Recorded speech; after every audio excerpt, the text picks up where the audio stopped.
जी। Hello students. तो कल हमने यहाँ पे लास्टली हमने क्या किया था, कार्नो इंजन, और कार्नो इंजन के लिए हमने उसकी दक्षता वगैरह का फॉर्मूला निकाला था, ठीक है ना। तो आपके अभी तक कार्नो इंजन हो गया, भाप का इंजन हो गया। कार्नो इंजन में कल हमने प्रोसेस पढ़ लिया था, इसका ग्राफ, कौन से चार इसमें प्रक्रम होते हैं, इसके बारे में, कौन से प्रक्रम को हम क्या कहते हैं और उनमें क्या क्या कार्य, वो सारी चीज़ें क्या होती है, वो सब, ठीक है। तो सबसे पहले तो आप थोड़ी सी कुछ थ्योरी क्या मतलब नोट डाल के लिखो, नोट डाल के 2-3 पॉइंट लिखो। सबसे पहले लिखो, किसी उत्क्रमणीय ऑब्लिक अनुत्क्रमणीय ऊष्मा इंजन के लिए, किसी उत्क्रमणीय ऑब्लिक अनुत्क्रमणीय ऊष्मा इंजन के लिए, उसके लिए तो ईटा बराबर अपन ने क्या पढ़ा था, 1 माइनस QC/QH, ठीक है। नोट में आपको ये सारे पॉइंट लिखवा रहे ताकि एक जगह हो जाएगा। अभी तक जो हमने पढ़ा है, ये तो नॉर्मल ऊष्मा इंजन था, या जो भाप का इंजन था, QC उसमें क्या था और QH क्या था, वो आपको पता है, ठीक है ना। तो किसी उत्क्रमणीय या अनुत्क्रमणीय ऊष्मा इंजन के लिए ईटा बराबर 1 माइनस QC/QH, ठीक है। या QC को आप क्या बोल सकते हो, इतनी तो उत्सर्जित ऊष्मा थी जो इंजन बाद में उत्सर्जित करता है और किसको देता है, जो हमारा ठंडा वाला रिजर्वायर था, जो ऊष्मा भंडार था उसको। और QH कितना था, जो सिस्टम ने या जो इंजन ने अवशोषित किया था, एब्जॉर्ब किया था, जो हमारा जो अनंत ताप भंडार था उससे। तो ये अवशोषित ऊष्मा थी और वो उत्सर्जित ऊष्मा की मात्रा थी, ठीक है। ये आपका हो गया नोट में फर्स्ट पॉइंट। सेकेंड लिखो,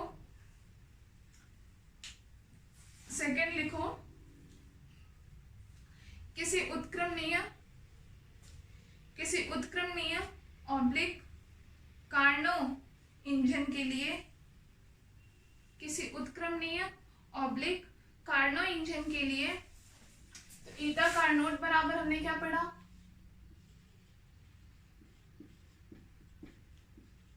1 माइनस TC/TH, ठीक है। ईटा कार्नोट बराबर 1 माइनस TC/TH, जहां TC और TH दोनों अलग अलग टेम्परेचर आपको पता है ही,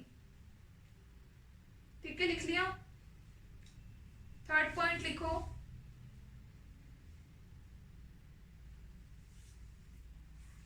अब थर्ड पॉइंट में देखो, अब हम इन दोनों का कंपेयर करते हैं, इन दोनों की हम तुलना करते हैं। क्या, ये तो भाप का इंजन और ये ईटा कार्नोट है, कार्नो इंजन। कार्नो इंजन को हम पता है क्या बोलते हैं, आदर्श इंजन हमने कहा था, ठीक है। और हमने कल नोट में ये लाइन भी लिख ली थी कि किसी भी इंजन की जो दक्षता होती है वो कार्नो इंजन से अधिक नहीं हो सकती किसी स्थिति में, मतलब या तो कार्नो इंजन से कम या उसके बराबर, उससे ज्यादा तो नहीं हो सकती। तो हम कोई और भी इंजन है, ये तो हमने भाप का इंजन, कोई भी इंजन है उसकी हम तुलना किससे, कार्नो इंजन, क्योंकि आदर्श है तो उसके कंपेयर में हम बताते हैं। अब जैसे मैं ईटा की बताओ, अब मान लो अगर ईटा ग्रेटर देन है ईटा कार्नोट, कार्नो इंजन से ज्यादा है अगर इसकी दक्षता, तो ये तो कैसा हो जाएगा, असंभव प्रक्रम हो गया ये तो, क्योंकि इससे ज्यादा नहीं हो सकता। अगर ईटा इक्वल टू है ईटा कार्नोट के बराबर है, तो इसका मतलब क्या हो जाएगा, ईटा कार्नोट कैसा होता है, खुद उत्क्रमणीय होता है, तो ये भी कैसा हो जाएगा, उत्क्रमणीय इंजन या उत्क्रमणीय प्रक्रम,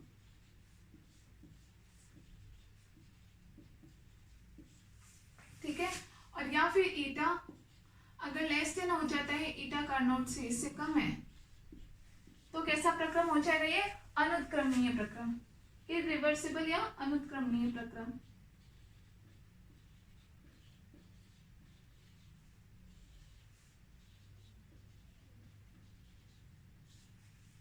ठीक है। तो ये तीनों पॉइंट लिख लो, इंपॉर्टेंट है। आपके न्यूमेरिकल्स आते हैं उसमें पूछेगा, न्यूमेरिकल कोई दे देगा कि एक हीट इंजन है, उसकी ये दक्षता है या कुछ भी टेम्परेचर वगैरह दे दिया और आपसे पूछ लेगा, आप इस तरीके से सबसे पहले तो उसके लिए कार्नो इंजन की दक्षता निकालो और उससे कंपेयर करके देखो, उससे ज्यादा है इसकी दक्षता, उसके बराबर है या फिर उससे कम है, उसके आधार पर हम क्या कह सकते हैं कि वो असंभव प्रक्रम है या उत्क्रमणीय है या अनुत्क्रमणीय है।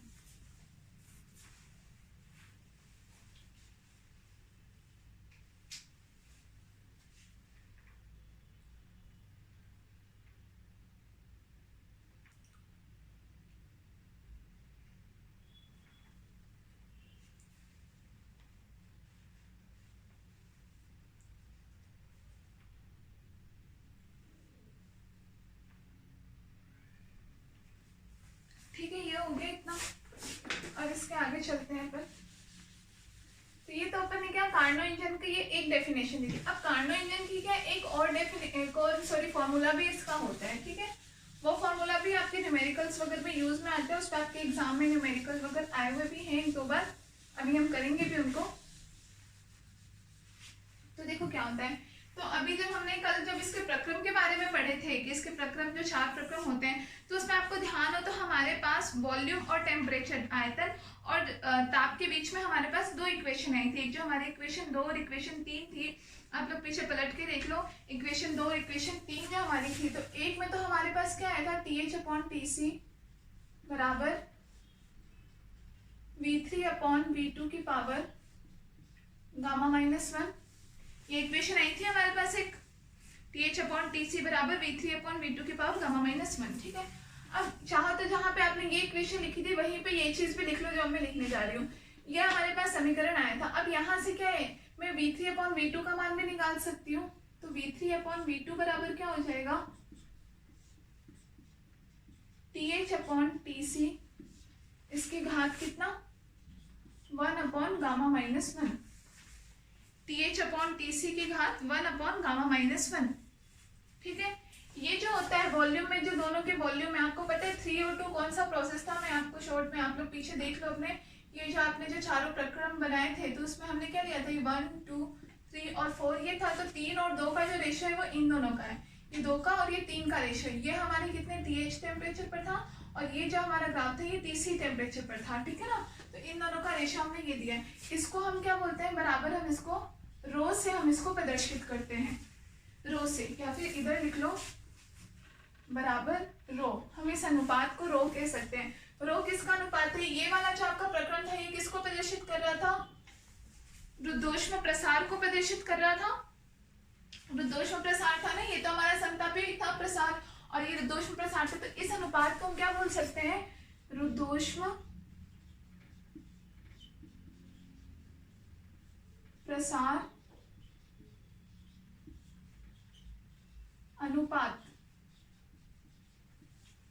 रुद्धोष्म प्रसार अनुपात या रुद्धोष्म प्रसार नियतांक को अगर लिख सकते हो आप इसको, ठीक है ना। ये जहां लिखा था आपने, या तो चाहे वही लिख लो या फिर अभी अलग से लिख लो। और ऐसे ही हमने एक और इक्वेशन सेम हमने क्या पढ़ी थी, TH/Tc बराबर V4 और V1 में हमने पढ़ा था रिलेशन गामा-1।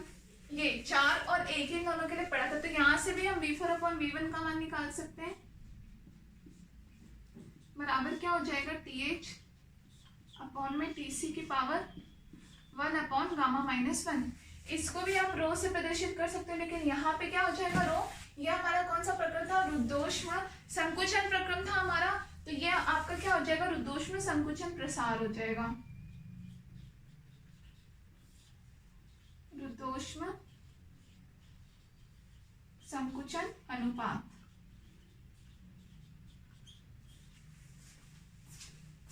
लिख लो इनको।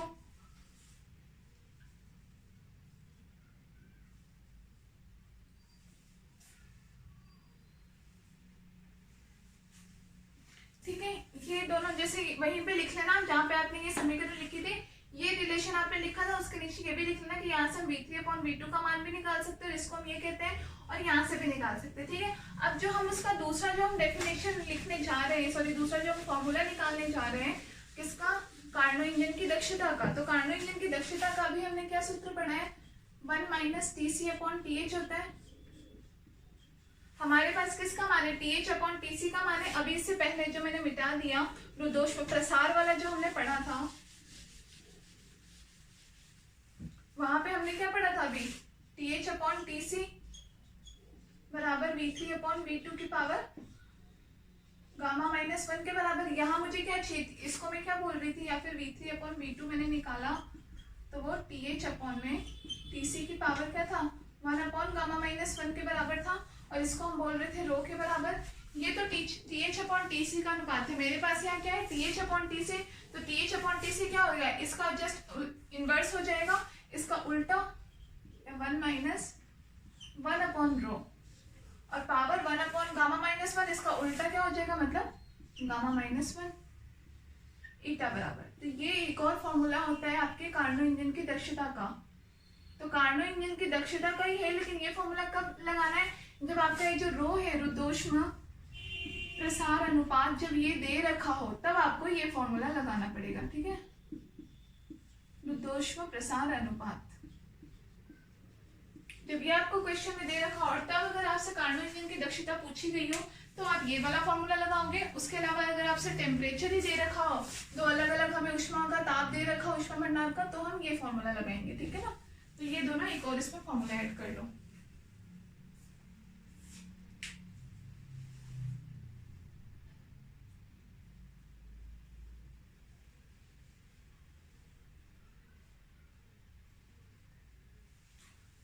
लिख लिया?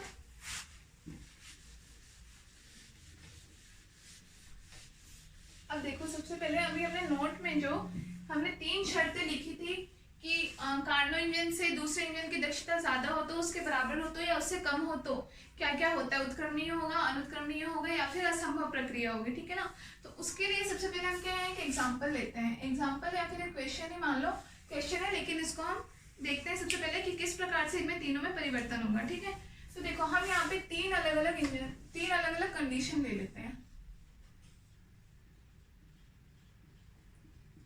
1000 केल्विन पर है ये इंजन है,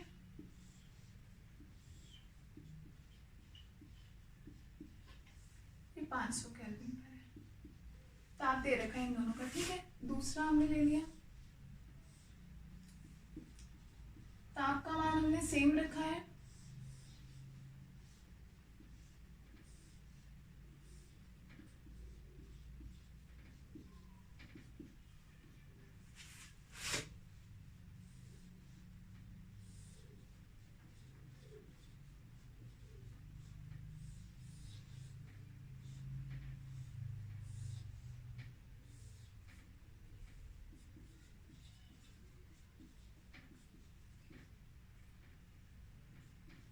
ये क्या है, इन सबका इंजन दे रखा है बीच में,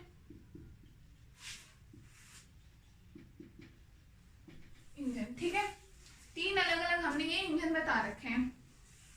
तीनों का जो है वो टेम्परेचर तो तीनों का सेम है, जो तीनों की जो ताप है हीट रिजर्वायर की, चाहे वो गर्म वाला है तो चाहे ठंडा वाला जो है, तो उन दोनों की ये वैल्यू तो हमारे पास कैसी है, बराबर है। अब क्या करते हैं हम, ये जो इनसे उष्मा ले कितनी रहा है, तो तीनों में हमने मान लिया उष्मा ले रहा है 100 किलो कैलोरी।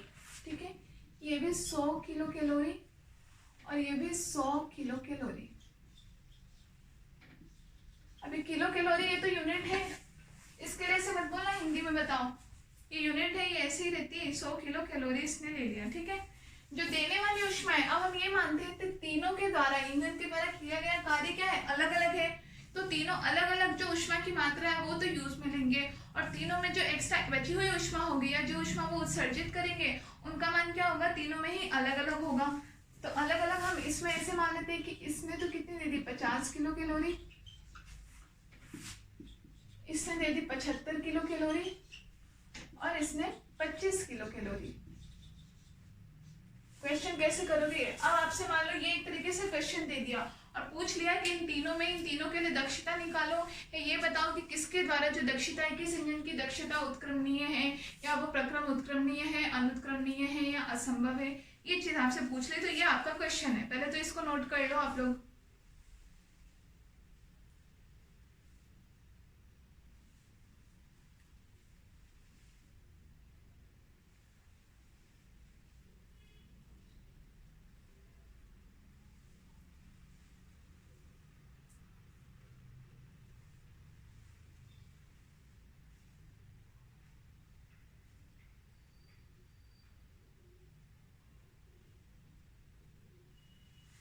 ठीक है, अब देखो हम इसको सॉल्व कैसे करते हैं। मैंने जैसे भी बताया था, हमने नोट में क्या लिखा था, तीनों को हमने कार्नो इंजन की दक्षता से तुलना की थी, उसके द्वारा हम बताएंगे कि कौन सा तो उत्क्रमणीय, अनुत्क्रमणीय, असंभव है। तो सबसे पहले तो हम कार्नो इंजन की दक्षता निकालते हैं। तो यहाँ मैंने लिखा है ईटा कार्नोट, इसका फॉर्मूला तो क्या था, 1 माइनस TC अपॉन TH बराबर टीसी कितना है ये आपको पता है। कार्नो इंजन को हमने आदर्श क्यों बोला था, क्योंकि हमने उसमें यही तो उसकी विशेषता बताई थी कि वो किस पर डिपेंड करता है, ताप पर डिपेंड करता है। कार्यकारी पदार्थ क्या है या ली गई ऊष्मा कितनी, उस पर डिपेंड नहीं करता, इसीलिए उसकी दक्षता भी क्या होती है, अधिकतम होती है। तो जैसे हम तीनों में देख रहे हैं ताप सेम ही है, ताप में कुछ परिवर्तन नहीं है, हाँ ली गई ऊष्मा है, दी गई ऊष्मा उस पर परिवर्तन होता है, ठीक है। तो टीसी इसको दिया गया टेम्परेचर कितना है 500 और ये कितना है 1000 केल्विन। तो ये कितना आ गया 1 माइनस 1/2 इक्वल टू 1/2 आधा। मतलब अगर परसेंटेज में मैं निकालूं ईटा परसेंटेज तो बराबर कितना हो जाएगा 50%। 50% किसकी दक्षता है, कार्नो इंजन की। कार्नो इंजन की दक्षता आ गई 50%। अब मैं इन तीनों की दक्षता निकाल करके और फिर इससे कंपेयर करूंगी कि इसमें कौन सा किस प्रकार का होगा। तो सबसे पहले देखो, अब ये तीनों हमारे कैसे नॉर्मल भाप के इंजन है, ये तो ईटा कार्नोट की दक्षता। अब हम इंजन की दक्षता जो भाप इंजन की या ऊष्मा इंजन की दक्षता हम निकालते हैं, तब इनकी दक्षता हम नॉर्मल ऊष्मा इंजन के फॉर्मूले से हमने निकाला। तो ईटा बराबर क्या हो गया 1 माइनस QC अपॉन QH, ठीक है। तो इसके लिए QC का मान तो कितना है 50 और इसके लिए कितना है 100। तो कितना आ गया 1 माइनस 1/2 मतलब 1/2 और परसेंटेज में कितना आ गया 50%, ठीक है। ईटा बराबर 50% तो हो गया ये। इसके लिए हम निकालते हैं 1 माइनस QC अपॉन QH बराबर 1 माइनस, अब इसमें QC का मान कितना है 75 के और बट्टे में इसका है 100। ये कितना हो गया 25 से काट लो तो 3/4। 1 माइनस 3/4 मतलब कितना बचा 1/4, 1/4। 1/4 कितना परसेंट हो गया आप लोगों का 25%। अगर हम 100 के अकॉर्डिंग देखें तो 25% हो गया, या फिर आप चाहो तो चेंज नहीं करो तो इसको चाहे ऐसे रहने दो 1 माइनस 1/4, ठीक है। इसके लिए निकाला हमने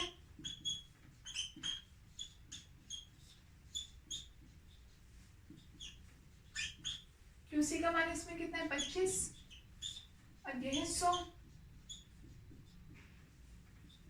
ये कितना आ गया 1 माइनस 1/4 मतलब 3/4।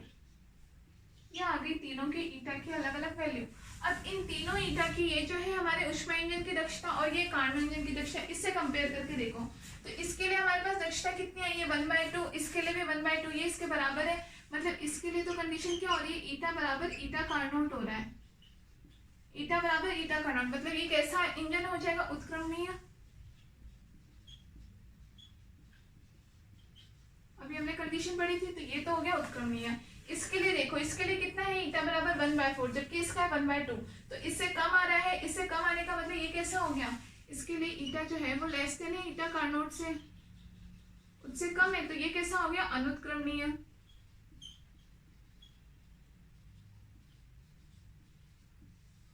अनुत्क्रमणीय हो गया।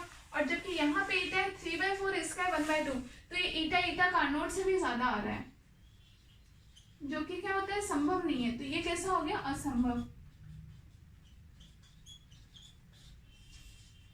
ये हो गया हमारा आंसर। इस तरीके से आपको न्यूमेरिकल्स करने होंगे, ठीक है ना।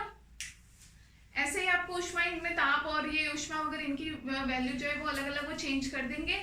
तो आपको अगर दोनों में कंपेयर करने के लिए या पूछा है कि किस प्रकार का प्रक्रम है, तो आपको ऐसे उसके लिए कार्नो इंजन की दक्षता निकालनी है और फिर इनकी दक्षता को इससे कंपेयर करके देखना है। उसके बराबर आ रहा है तो उत्क्रमणीय, उससे कम आ रहा है तो अनुत्क्रमणीय और उससे ज्यादा आ रहा है तो असंभव।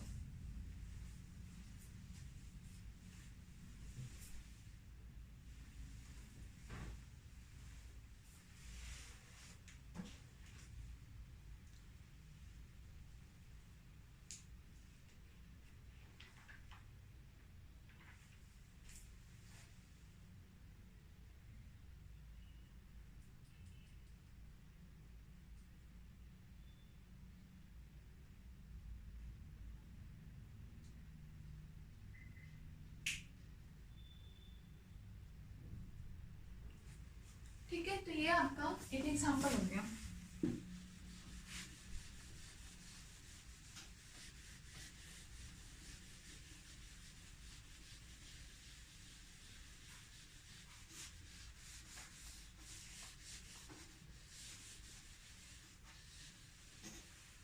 नेक्स्ट आप क्या है क्वेश्चन लिखो। नेक्स्ट क्वेश्चन क्या लिखो, कार्नो इंजन की दक्षता, लिख लो आप लोग, कार्नो इंजन की दक्षता आयतन तथा दाब के रूप में ज्ञात कीजिए। आयतन तथा दाब के रूप में ज्ञात कीजिए। कार्नो इंजन की दक्षता आयतन तथा दाब के रूप में ज्ञात कीजिए।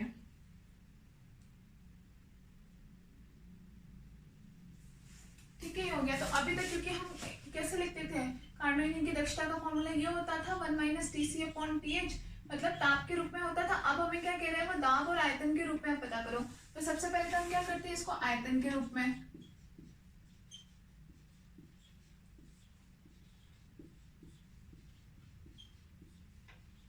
आयतन के रूप में हम पता करते हैं। तो अभी वही जो हमने पीछे दो हमने अलग अलग केस में इक्वेशन नंबर 2 या 3 हमने पढ़ी थी, उसमें हमने क्या Th/Tc बराबर क्या पढ़ा था, एक तो हमने पढ़ा था V3/V2 की पावर गामा-1, और एक इक्वेशन से हमने Th/Tc बराबर क्या पढ़ा था, V4/V1 की घात गामा-1। ये दोनों फॉर्मूले पढ़े थे, ठीक है ना। तो यहाँ से या फिर हम क्या कह सकते हैं कि V3/V2 बराबर किसके, V4/V1 के बराबर है। तो हम इनको अपनी जैसे हम सॉरी क्या है V3 अपॉन में ये है V2, ठीक है। तो इनको हमें जैसे हम चेंज कर सकते हैं, इसमें हम अलग अलग रेशियो हमें मिल जाएगा यहाँ पे V3 V2 या हमें जिसकी वैल्यू चाहिए वो। तो हमें यहाँ पे फॉर्मूला क्या चाहिए, ईटा 1 - Tc/Th। हम यहाँ से इसका मान डाल देंगे, ईटा बराबर तो 1 माइनस, अब ये तो Th/Tc का मान है, Tc/Th का मान मतलब इसका उल्टा, एक तो आपके पास क्या आ जाएगा V2/V3 पावर गामा-1, या आप यहाँ से लो तो ईटा बराबर 1 माइनस V1/V4 पावर गामा-1। यह हमारी कार्नो इंजन की दक्षता किसमें, आयतन के रूप में हो गई, लिख लो।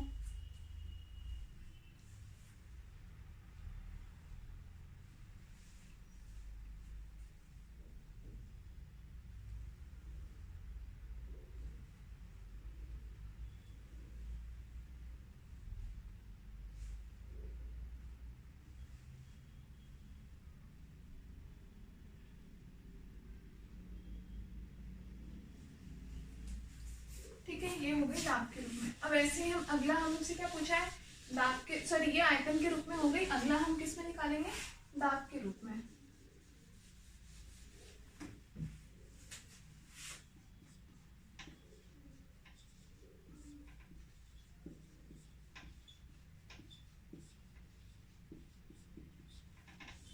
दाब के रूप में, ठीक है। तो दाब के रूप में आपको पता है फर्स्ट है जब हमने क्या बोलते हैं उसमें रुद्धोष्म प्रक्रम के लिए जो हमने समीकरणें पढ़ी थी, उसमें हमने 3 अलग अलग समीकरणें पढ़ी थी, दाब और आयतन में, दाब और ताप में, और आयतन और ताप में, 3 प्रकार के समीकरण पढ़ी थी हमने। तो यहाँ हम दाब और, क्योंकि हमारे पास अभी जो हमारे पास ईटा का फॉर्मूला है वो किस रूप में है, ताप के रूप में, हमें निकालना है दाब के रूप में। तो हम दाब और ताप वो वाला फॉर्मूला लेते हैं, ठीक है ना। दाब और ताप के रूप में तो क्या था हमारे पास फॉर्मूला, P की power 1 minus gamma into T की power gamma equal to constant या नियत। ये फॉर्मूला था हमारे पास, यानी दाब और ताप के रूप में फॉर्मूला आ गया, ठीक है ना। तो सबसे पहले हम किसकी बात करते हैं, प्रक्रम 2 से 3 में, 2 से 3 कौन किसका प्रक्रम है ये, अभी जो हमने जो 4 हमने प्रक्रम बनाए थे अलग अलग, उसमें हम सबसे पहले तो प्रक्रम 2 से 3 की बात कर रहे हैं हम, ठीक है ना। ये था 1 2 3 और 4, तो प्रक्रम 2 से 3 की बात कर रहे हैं। ये हमारा TH ताप था इसका, और इसका था TC, ठीक है। सारे जो अभी हम प्रोसेस पढ़ रहे हैं, क्योंकि ये सारे हम जिसके कार्नो इंजन के पढ़ रहे, तो कार्नो इंजन का प्रक्रम वो था, हमने बताया था इसमें 4 उत्क्रमणीय प्रक्रम होते हैं, तो इनको आधार मान करके हम कर रहे हैं, ठीक है। तो 2 से 3 में अगर मैं इस सूत्र को लगाऊं तो P, सबसे पहले मैं H के लिए ले लूँ, या P की पावर 1 माइनस गामा, यहाँ में दाब को क्या P2 मान लूँ, P2 पावर 1 माइनस गामा, और T कितना है इस पे, TH है, TH पावर गामा बराबर, दूसरी तरफ क्या है 3 प्रक्रम के लिए, तो 3 के लिए मेरे पास दाब क्या हो जाएगा, P3 मान लेती हूँ मैं, पावर 1 माइनस गामा है, और जबकि यहाँ पे दाब क्या है TC, टीसी की पावर गामा। हमें निकालना क्या है, यहाँ से अगर हम टीएच अपॉन टीसी निकालते हैं, टीएच अपॉन टीसी की घात गामा बराबर क्या निकल जाएगा, P3 upon P2 power 1 minus gamma. या फिर टीएच अपॉन टीसी बराबर क्या हो जाएगा, P3 upon P2 power 1 minus gamma upon gamma. ठीक है, ये हमारा किसमें P3 और P2 के रूप में आगे उतार लो इसको।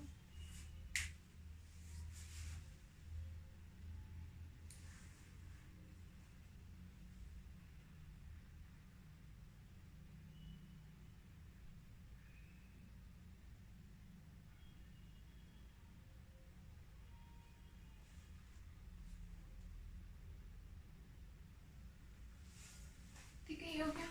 अब ऐसे हम दूसरा प्रकरण कौन सा लेंगे, प्रकरण 4 से 1 का। जैसे 2 से 3 है क्योंकि हम प्रदोष की बात कर रहे हैं, और 4 से 1।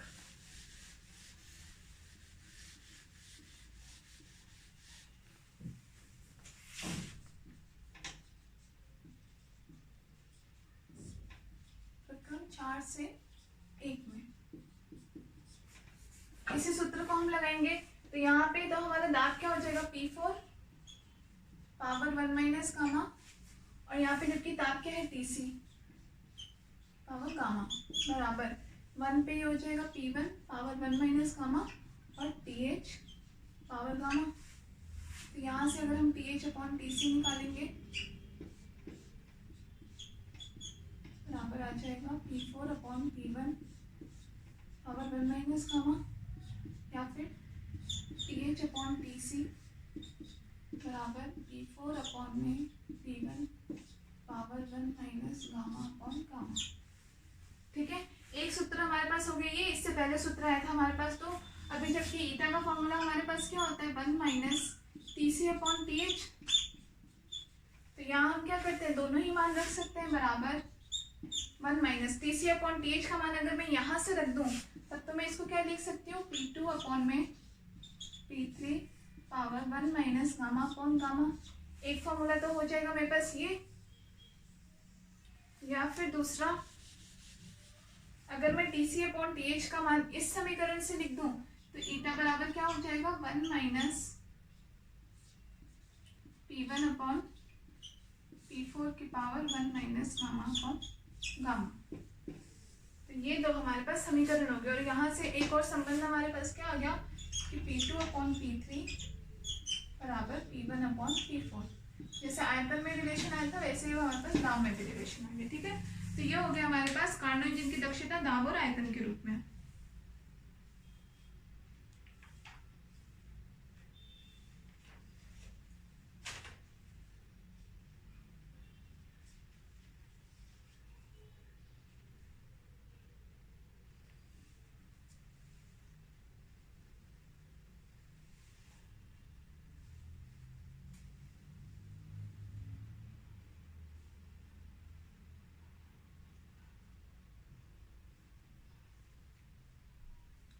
लिख लिया ये आप लोगों ने। तो ये आपका एक क्वेश्चन भी था, या फिर ये फॉर्मूले भी मान सकते हो एक तरीके से। हमने इसको सिद्ध भी किया है, और प्लस कोई अगर ऐसा हमारे पास क्वेश्चन आ गया दाब या आयतन के रूप में तो हम तब कार्नो इंजन की दक्षता कैसे निकालेंगे वो। ठीक है, अगला टॉपिक डालो। अगला नेक्स्ट टॉपिक हम करेंगे कार्नो इंजन की उत्क्रमणीयता एवं कार्नो प्रमेय।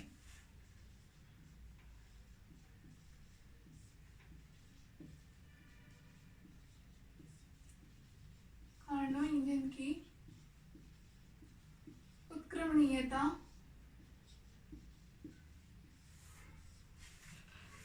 एवं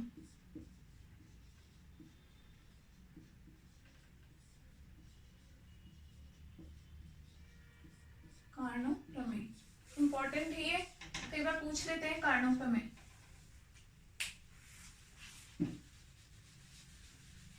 ठीक है, छोटी सी ये थ्योरम लिखो इसमें।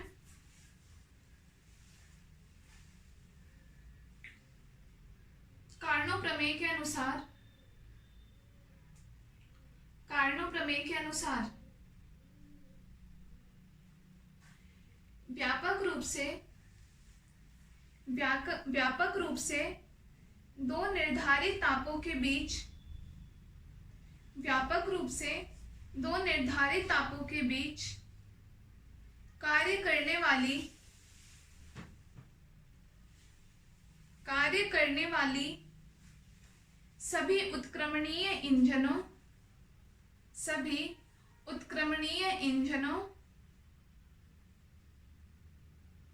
ब्रैकेट में लिखो आदर्श इंजनों ब्रैकेट बंद की दक्षता समान होती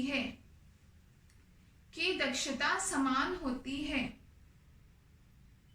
ठीक है, ये हमने पहले भी मैंने ये बात बताई थी कि इसका मतलब ये हो गया कि दो निश्चित ताप है और उनके बीच में अगर कोई भी, जैसे अभी हमने जो इससे पहले जो हमने क्वेश्चन किया था उसमें भी क्या था कि 1000 और 500 के बीच दोनों काम कर रहे थे। ठीक है, तो उसके लिए सबके लिए उत्क्रमणीय प्रतिक्रम हमारा कौन सा था, कार्नो था।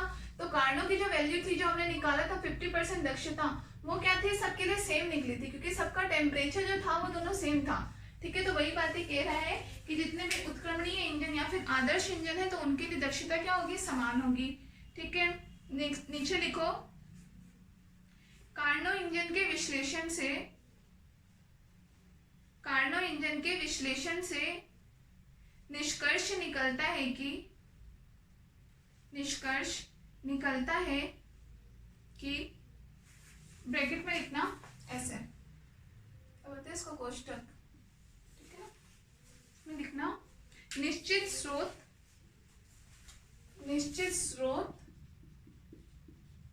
व सिंक,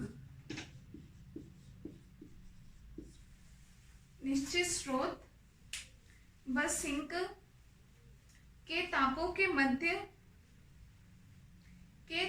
के मध्य कार्यशील एक उत्क्रमणीय इंजन की दक्षता अधिकतम होती है तथा यह कार्यकारी पदार्थ की प्रकृति पर निर्भर नहीं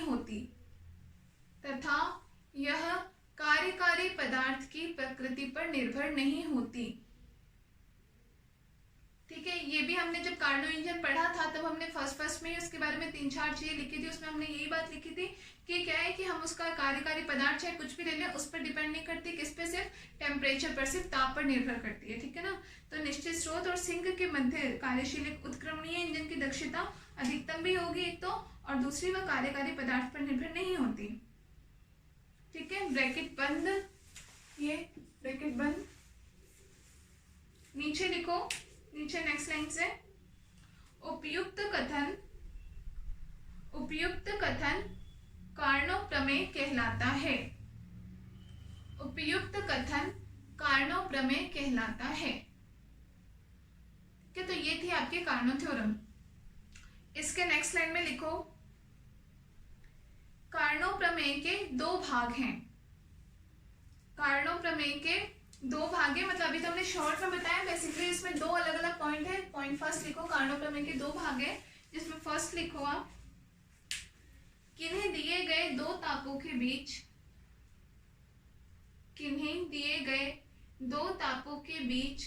कार्य कर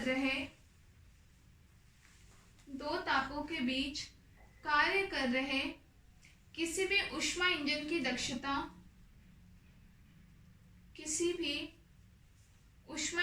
दक्षता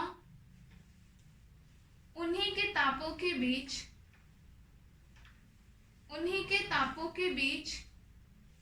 कार्य कर रहे उत्क्रमणीय कार्नो इंजन की दक्षता से अधिक नहीं हो सकती। उन्हीं के तापों के बीच कार्य कर रहे उत्क्रमणीय कार्नो इंजन की दक्षता से अधिक नहीं हो सकती। अर्थात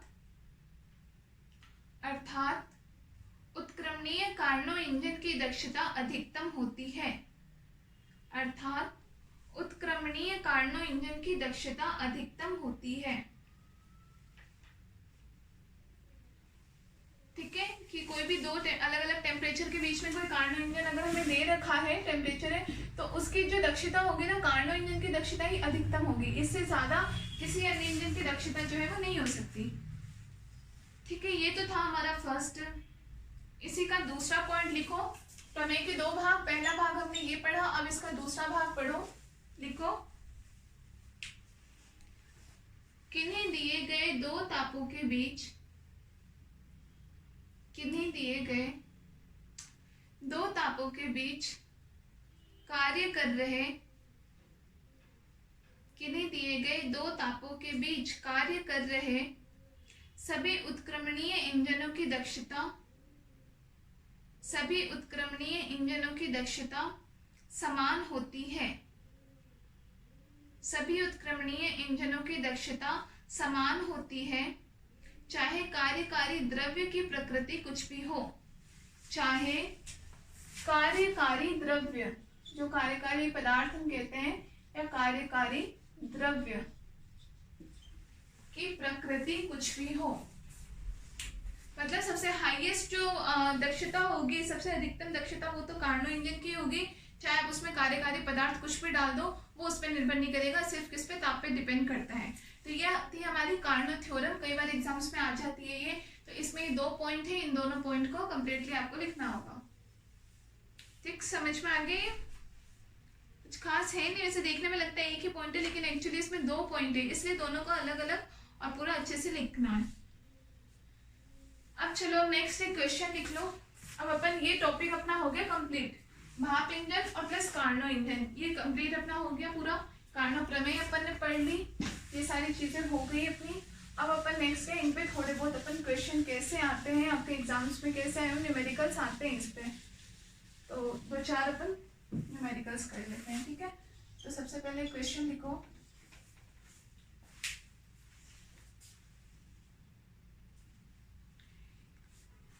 लिखो, एक भाप का इंजन, एक भाप का इंजन जो 500 केल्विन, जो 500 केल्विन ताप पर कार्य कर रहा है। एक भाप का इंजन जो 500 केल्विन ताप पर कार्य कर रहा है। ठीक है, फुल स्टॉप। आगे लिखो, इंजन के द्वारा, इंजन के द्वारा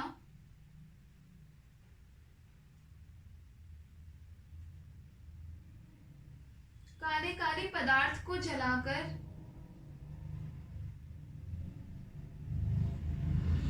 सॉरी इंजन के द्वारा मत लिखना उसमें, उससे पहले लिखो, कार्यकारी पदार्थ को जलाकर द्रव में, जो फर्स्ट में जो हमने प्रोसेस किया था ना, पूरा वही कह रहा है कि कार्यकारी पदार्थ को जलाकर द्रव में,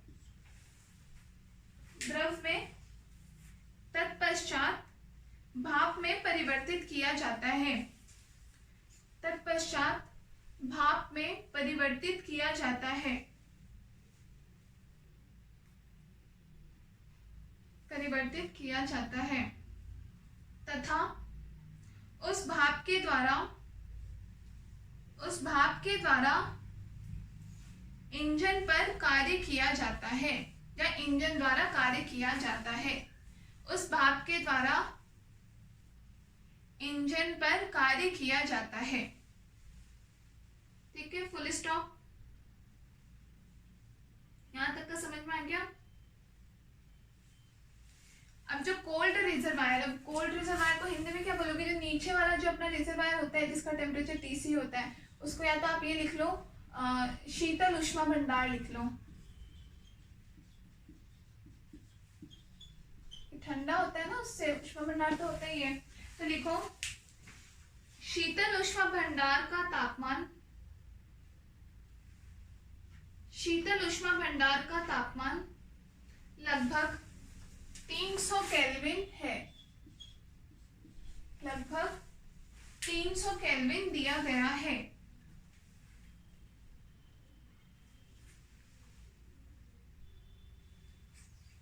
फुल स्टॉप। तब उष्मा इंजन ऊष्मा इंजन द्वारा अधिकतम तापीय दक्षता का मान क्या होगा? तब ऊष्मा इंजन द्वारा अधिकतम तापीय दक्षता का मान क्या होगा? क्या पूछा है आपसे? अधिकतम तापीय दक्षता।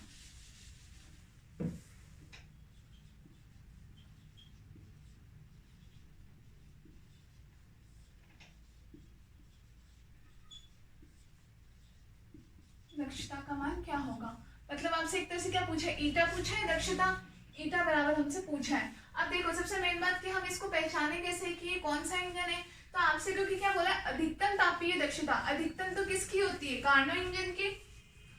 क्वेश्चन में ऐसी छोटी छोटी चीजों से ही आपको पहचानना होगा। पहली बात तो आप ऐसे ही पहचान सकते हो कि आपको दो टेम्परेचर दे रखे हैं। ये तो हमें जो क्या था, ऊष्मा ऊर्जा भंडार था, उसका टेम्परेचर दे रखा था, और दूसरा हमें किसका, जो शीतल ऊष्मा भंडार है मतलब टीसी, ये दो वैल्यू हमें दे दी। और उसके बाद अधिकतम पूछ रहा है, तो अधिकतम तो कार्नो इंजन की होती है। इसका मतलब ये कार्नो इंजन की दक्षता हमसे पूछ रहा है। तो सिंपल सा है, बस क्वेश्चन को बड़ा बनाया है। बस इसका फॉर्मूला लगा दो, 1 - TC अपॉन TH। 1 - TC कितना है? 300/500 बराबर 1 - 3/5 बराबर 2/5। ठीक है, ये हमारे क्या हो गए? अधिकतम कार्यकारी दक्षता। किसके बराबर हो जाएगी? 0.4। ठीक है, या अगर इसको परसेंटेज में आपसे पूछ रखा हो तो कितना हो जाएगा? मतलब 40%।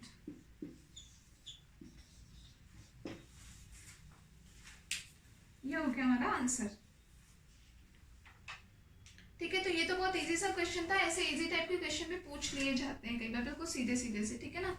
अब अगला क्वेश्चन लिखो, इसको उतार लो। उतार लो, क्या ये तो आप खुद भी कर सकते हो।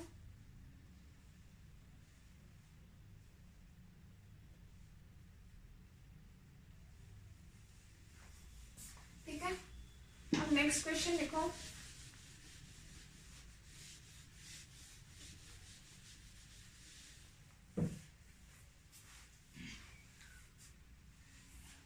लिखो, किसी कार्नो इंजन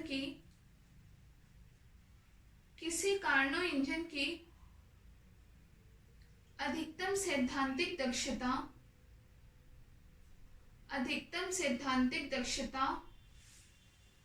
30% है।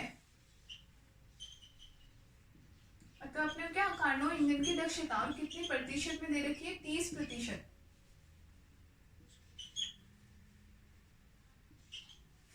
30% है, फुल स्टॉप। यदि इंजन वातावरण का प्रयोग करता है जिसका ताप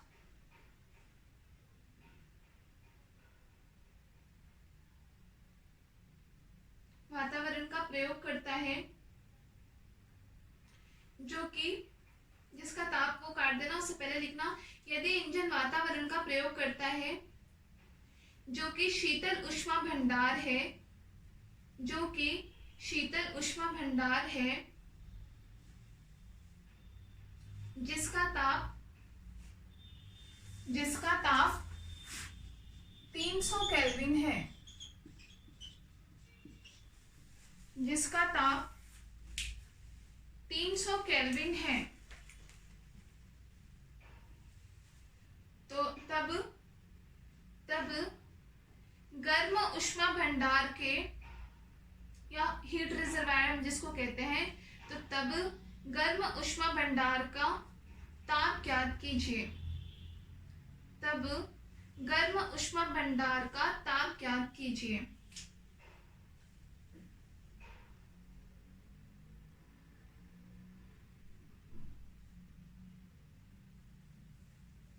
तब गर्म ऊष्मा भंडार का ताप ज्ञात कीजिए। मतलब आपसे पूछ क्या रखा है?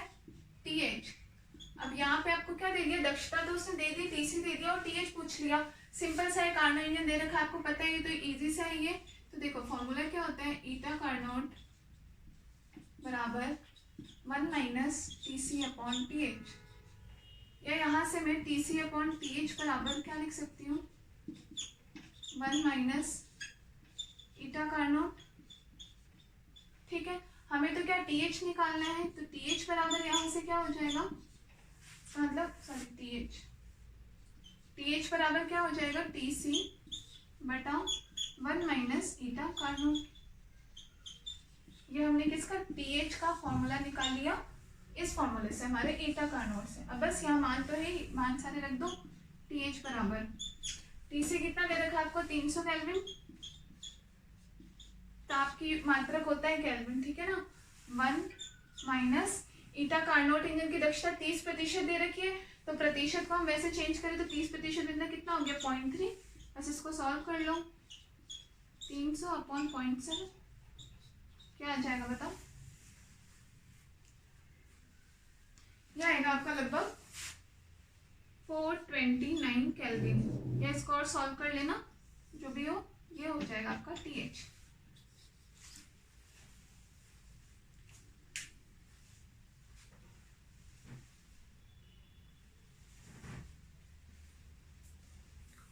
ठीक है ना, इजी टाइप का था क्वेश्चन, बट इसमें घुमा दिया। तो हमेशा ईटा ही नहीं पूछेगा आपसे, कई बार ईटा दे करके और आपसे क्या टी एच या फिर टीसी का मान भी पूछ सकते हैं। ठीक है, हो गया, ये उतार लिया। अब अगला क्वेश्चन लिखो।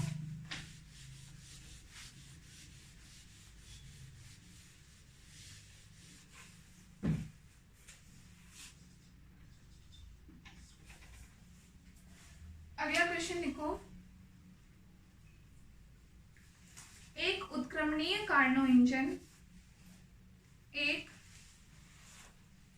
उत्क्रमणीय कार्नो इंजन T1 तथा T2 ताप के मध्य कार्य कर रहा है। T1 तथा T2 ताप के मध्य कार्यरत है।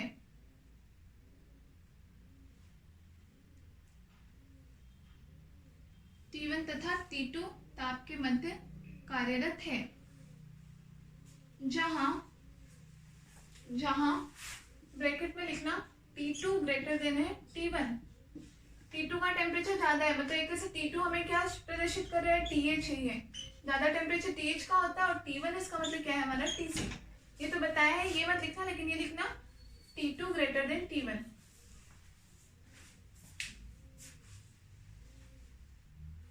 ठीक है, तो क्या लिखा है, एक उत्क्रमणीय इंजन, एक उत्क्रमणीय कार्नो इंजन जो कि T1 तथा T2 टेम्परेचर के मध्य कार्य कर रहा है, जहां T2 ग्रेटर देन है T1, तथा लिखो तथा कार्यकारी पदार्थ के रूप में, तथा कार्यकारी पदार्थ के रूप में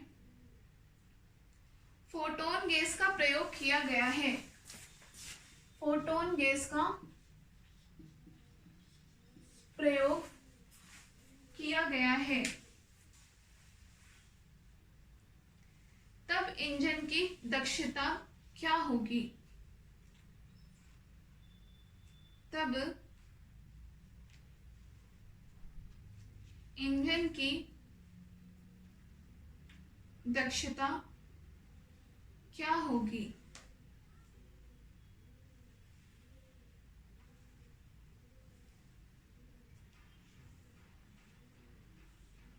तब इंजन की दक्षता क्या होगी। अब यहाँ आपको 4 ऑप्शन दे रखे हैं। ऑप्शन 1 तो क्या दे रखा है, 1 minus 3/4 T1 upon T2। First option तो दे रखा है आपको ये। बी ऑप्शन आपको क्या दे रखा है, 1 minus T1 upon T2। C option आपको दे रखा है 1 माइनस T1 अपॉन T2 की पावर 3/4।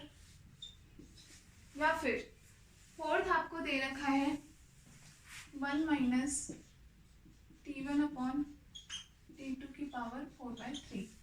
बताओ इन चारों में से क्या होगा।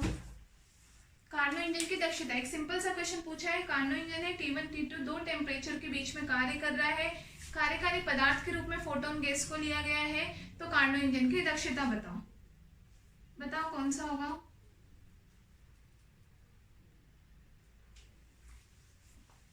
अकॉर्डिंग सब पहचान गए होंगे।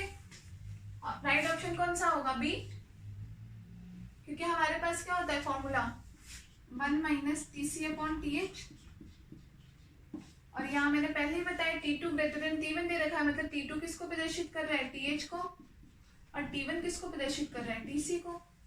तो ऑप्शन बी आपका हो जाएगा करेक्ट। ठीक है, अब दूसरी बात ये कि ऑप्शन बी ही क्यों आया, मतलब इसमें तो हमसे सिंपल सा क्या सिर्फ फॉर्मूला पूछ लिया हमसे, तो इसके पूछने का मतलब क्या था, इसने इसलिए पूछा क्योंकि इसने यहाँ कार्यकारी पदार्थ के रूप में फोटोन गैस का प्रयोग किया, तो इसका पूछने का मतलब ये था कि फोटोन गैस का इस पे कोई प्रभाव पड़ता है क्या, तो उसकी वजह से इसके जो ईटा का जो फॉर्मूला आप निकालते हो दक्षता, उसमें कुछ परिवर्तन आता है क्या।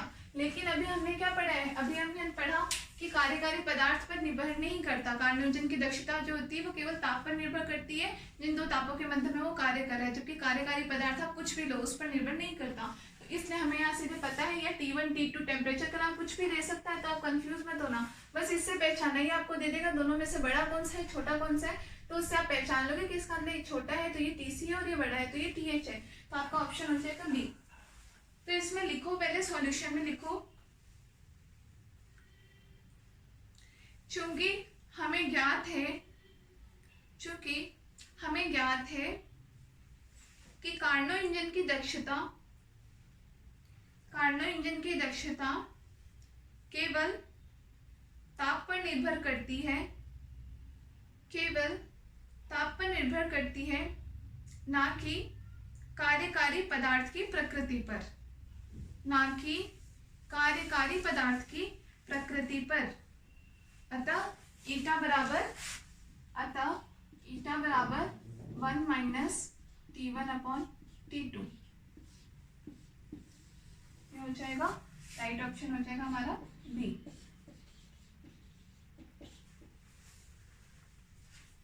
ठीक है, तो ये कई बार आपके बिल्कुल जैसे छोटे छोटे ऐसे क्वेश्चन भी आ जाते हैं।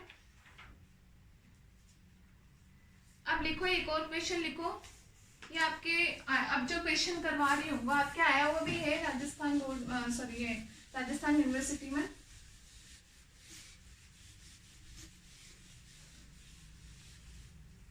कब आया हुआ है लिख लेना, ऊपर क्वेश्चन के ऊपर लिख लेना, 2013 में आया हुआ है आपके आरयू में, आरयू 2013 का क्वेश्चन है। ठीक है, लिखो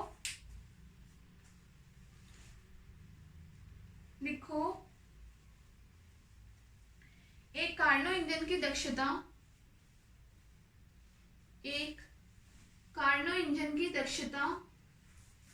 66% है, 66% है, क्या है ईटा। एक कार्नो इंजन की दक्षता 66% है, फुल स्टॉप। इसमें प्रयुक्त आदर्श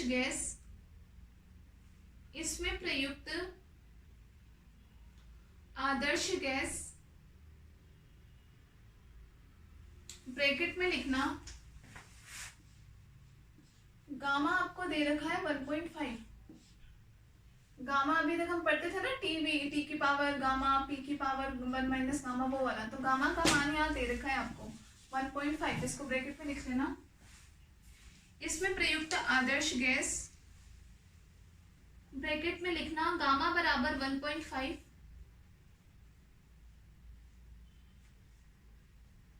का ब्रैकेट बंद का रुद्धोष्म प्रसार अनुपात ज्ञात कीजिए,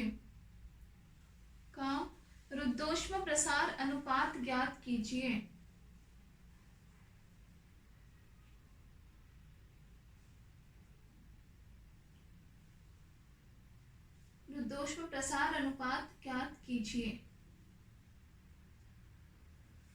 ठीक है, मतलब आपसे क्या पूछा, रुद्धोष्म प्रसार अनुपात अभी कुछ टाइम पहले ही हमने पढ़ा था, रो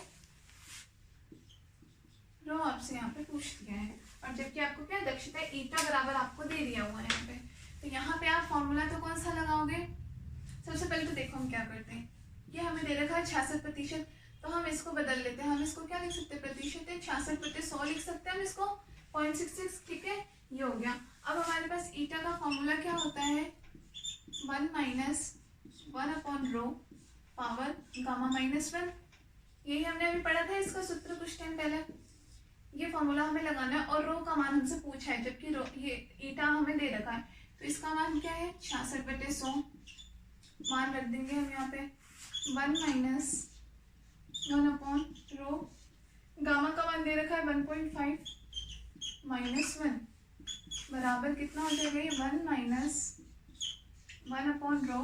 1.5 - 1 मतलब 0.5, ये दे रखा है हमें, ठीक है, ये बराबर में ये, तो 1/ρ इसको मैं ले आती हूँ इस साइड, तो 1/ρ पावर 0.5, ये हो गया, ये बराबर किसका हो जाएगा, इसको हम ले जाते हैं उस तरफ, तो 1 - 66/100 लिख सकते हैं हम इस तरीके से, ठीक है, तो ये बराबर में कितना आ जाएगा, 100 - 66 कितना हो गया 34/100। अब ये दोनों तरफ ये मान हो गया, इसको आप कैलकुलेट करके और यहाँ से आप रो निकालोगे, इसको कैलकुलेट करके क्या निकालोगे आप, रो निकाल सकते हो। देखो जैसे मुझे तो रो चाहिए, रो बराबर क्या हो जाएगा, 1/ρ है, मैं उल्टा कर दूं तो ये तो हो जाएगा 100/34, ठीक है, और इसकी घात भी कितनी, ये भी उल्टा होगा, मतलब ये कितना हो जाएगा 1/0.5 के बराबर हो जाएगा, जब उल्टा होगा तो 0.5 ऊपर कितना आ जाएगा, पावर 2, इसकी पावर 2, इसको सॉल्व कर लेना, ये मान आपका किसका हो जाएगा, रो का, रो क्या चीज थी आपका, रुद्धोष्म प्रसार अनुपात, ये, और ये वैल्यू आपकी लगभग आएगी, आप लोग कैलकुलेट करके देखना इसको, लगभग 8.65 रो बराबर, इसका कोई मात्रक नहीं होता क्योंकि कैसा था रेशो, आपको पता है कभी भी कोई अनुपात का मात्रक नहीं होता, जैसे मान लो मैं दो आयतन है V1 V2 में, इन दोनों का अनुपात निकालो तो क्या पता है, आयतन है तो ये भी कुछ लीटर होगा, ये भी कुछ लीटर होगा, तो लीटर से लीटर कैंसिल, तो इसका जो मान होगा उसका क्या होगा, कुछ भी मात्रक नहीं होता, तो कभी अनुपात का मात्रक मत लगाना, ठीक है ना। तो ये आपसे पूछा था रो का मान, ये निकाल करके सीधे मत लिखना, निकाल के देख लेना, लगभग इतना आपका आ जाएगा।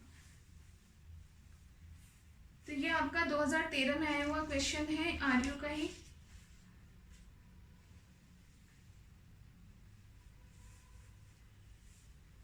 उतार लो।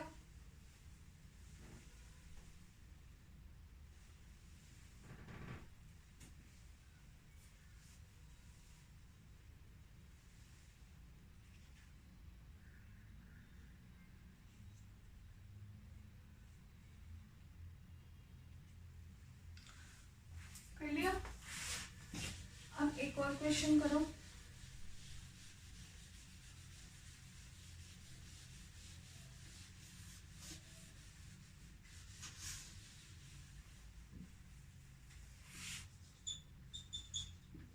ये भी आपका आयु में 2011 में आया हुआ क्वेश्चन है, ठीक है, लिखो, एक आविष्कारक यह कहता है कि उसके इंजन की दक्षता, एक आविष्कारक यह कहता है कि उसके इंजन की दक्षता 52% है, 52% है, दक्षता मतलब ईटा बराबर 52% है, जबकि इंजन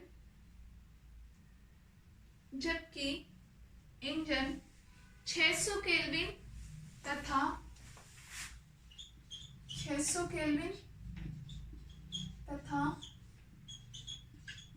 300 केल्विन के मध्य कार्य करता है, जबकि इंजन 600 केल्विन तथा 300 केल्विन के मध्य कार्य करता है, फुल स्टॉप। उसका यह कथन सत्य है या नहीं, फुल स्टॉप लगा के लिखो, उसका यह कथन सत्य है या नहीं।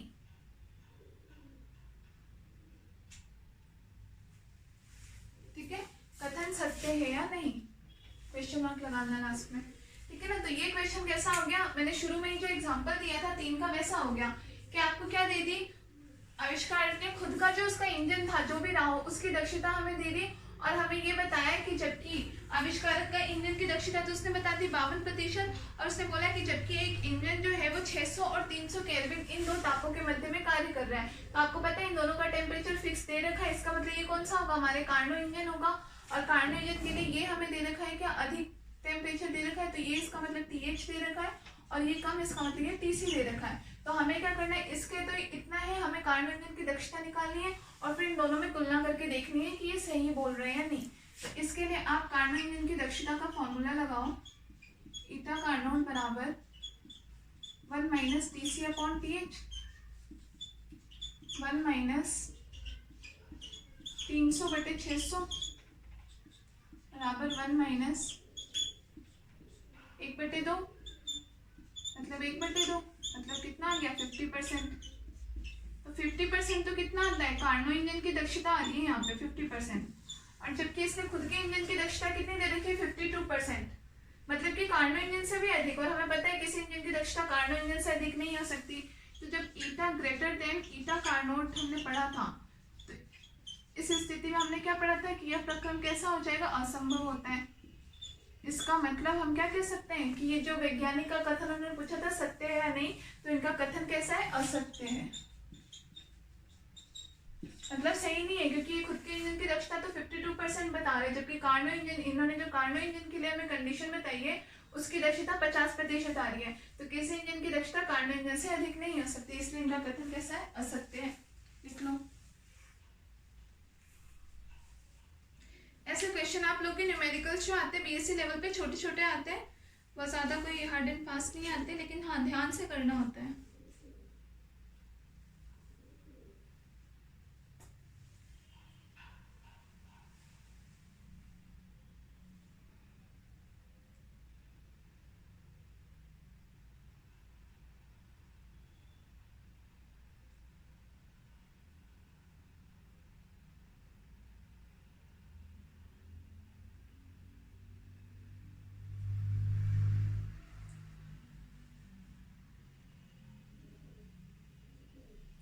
कर लिया, अब एक और नेक्स्ट क्वेश्चन लिखो।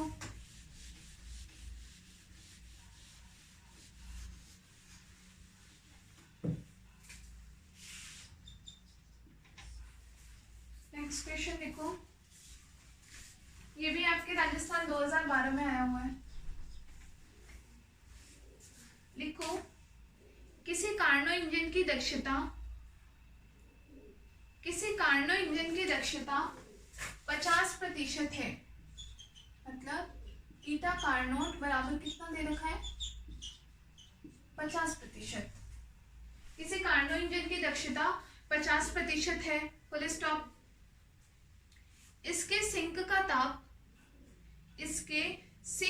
ताप 50 डिग्री सेंटीग्रेड करने पर TC 50 डिग्री सेंटीग्रेड करने पर दक्षता 10% बढ़ जाती है। मतलब ये एक तरीके से ईटा कार्नोट, इसके लिए TC अलग रहा होगा। अब हम TC में कुछ परिवर्तन कर रहे हैं, सिंक के ताप में 50 डिग्री सेंटीग्रेड, मतलब ये TC डैश मान लेते हैं हम इसको। और जब ये कर देंगे तो हमने क्या बोला कि इसका जो दक्षता है वो 10% बढ़ जाएगी, मतलब ईटा डैश जो भी होगी वो कितनी हो जाएगी, 10% और इंक्रीज हो जाएगी, ठीक है ना, इंक्रीज बढ़ जाएगी। 50% करने पर दक्षता 10% बढ़ जाती है, फुल स्टॉप। कार्नो इंजन के सिंक का ताप ज्ञात करो, कार्नो इंजन के सिंक का ताप ज्ञात करो, मतलब TC तो हमसे पूछा है इसने लास्ट में, TC डैश दे रखा है, मतलब TC डैश का मतलब कंडीशन दे रखी है कि सिंक का ताप 50 डिग्री सेंटीग्रेड बढ़ा दे तो दक्षता भी 50 से क्या हो जाएगी, 10% बढ़ जाएगी, मतलब 50 से 60 हो जाएगी। और इसका सिंक का ताप आप बताओ, TC क्या है, TC का मान ज्ञात करो, या कार्नो इंजन के सिंक का ताप ज्ञात करो। तो करो इस क्वेश्चन को।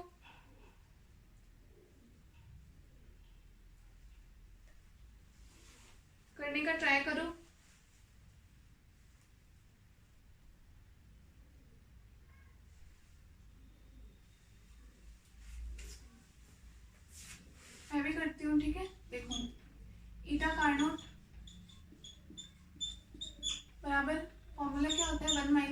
सी अपॉन टी एच। ठीक है, सबसे पहले नॉर्मली हमने फॉर्मूला लगा दिया है, ईटा बराबर 1 minus T C upon T H. तो यहाँ से टी सी का मान कितना हो जाएगा, टी सी बराबर, इसको मैं उधर लेके जाऊँ 1 माइनस ईटा और इंटू में टी एच लिख सकते हैं, बराबर 1 माइनस, पहले हमें ईटा का मान क्या दे रखा है 50% मतलब 0.5, और टी एच अभी हमें पता नहीं है तो इसको हम टी एच ही रहने देते हैं। ये हमारी हो गई इक्वेशन नंबर 1, समीकरण 1, 1 माइनस 0.5 और समीकरण हो गई हमारी 1। ठीक है, अब हमें क्या बोला है, टीसी का ताप हम 50 डिग्री सेंटीग्रेड बढ़ा दे रहे हैं बाद में। ठीक है ना, 50 डिग्री सेंटीग्रेड, तो हमें पता है ये ताप तो किसमें, केल्विन में होते हैं, तो सेंटीग्रेड को केल्विन में चेंज करने तो आता है ना, मतलब टीसी देश बराबर कितना है 50 प्लस 273 करते हैं ना केल्विन, तो ये केल्विन में चेंज होता है, तो ये कितना हो जाएगा 323 केल्विन। कि हमारे पास टीसी का जो 50 डिग्री सेंटीग्रेड बढ़ा दिया तो टीसी देश का जो ताप है वो हमारे पास कितना आ जाएगा 323 केल्विन। ठीक है, और 323 केल्विन करने पर उन्होंने क्या बोला, जो दक्षता है वो भी 10% बढ़ जाएगी, मतलब वो कितनी हो जाएगी 60% हो जाएगी। अभी 50 है और 10% बढ़ जाएगी, मतलब वो कितनी हो जाएगी 60 डिग्री। तो अगर इसके हिसाब से हम फॉर्मूला लगाएं 323 पीसी बराबर, तो 1 माइनस ईटा का मान कितना हो जाएगा, अब 60 डिग्री लिख लेना, 50% प्लस 10% बराबर 60%। तो इसको हम क्या लिख सकते हैं 0.6 इंटू में टी एच, ये बराबर कितना आ जाएगा एक तरीके से 0.4 टी एच। ठीक है ना, जब हमने 323 किया तो इसका मान कितना आ गया, इसको हमने क्या बोल दिया 0.3 टी एच के बराबर, इसको मान लो आप समीकरण 2, 323 उतार लो इतना,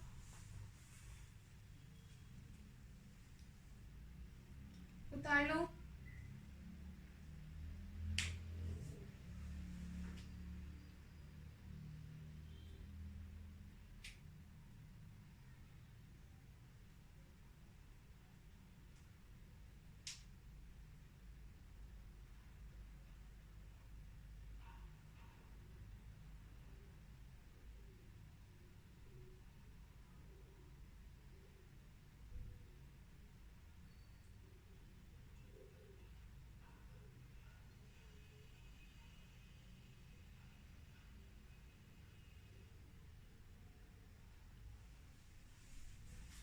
देखिए इसके आगे हम क्या कर देंगे, हमें तो टीसी का मान निकालना है। अब एक समीकरण ये आ गई और दूसरी ये आ गई, तो यहाँ से हम क्या करेंगे, समीकरण 1 में 2 का भाग देने पर, समीकरण 1 में 2 का भाग देने पर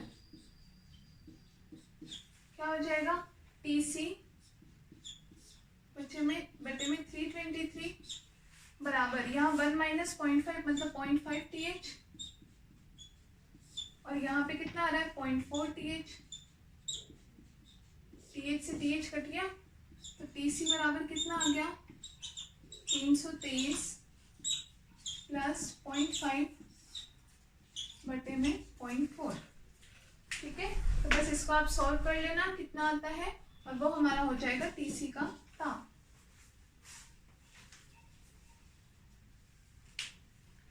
ठीक है, तो ये कुछ इस टाइप के आप लोगों के न्यूमेरिकल्स वगैरह हो गए, ऊष्मा इंजन और कार्नो इंजन इन सबसे रिलेटेड कैसे कैसे आते हैं। तो ये वाला पार्ट भी हमारा क्या हो गया कंप्लीट। ठीक है, ये पार्ट हो गया हमारा कंप्लीट। अब हमारी फर्स्ट यूनिट से रिलेटेड हम 1-2 टॉपिक्स और है, वो क्या पढ़ेंगे हम, एक तो थर्मोडाइनमिक्स का हम जो सेकेंड लॉ है वो भी है हमारा, वो पढ़ेंगे, और उसके अलावा एक क्लासियस क्लैपेरॉन इक्वेशन और मैक्सवेल समीकरण है। ठीक है ना, यहाँ तक का समझ में आ गया। न्यूमेरिकल्स और भी जो भी हो रिलेटेड वो करके देख लेना, इस हिसाब से होंगे। ठीक है, तो इस क्लास में बस इतना ही, आगे की बात अपन नेक्स्ट क्लास में करेंगे।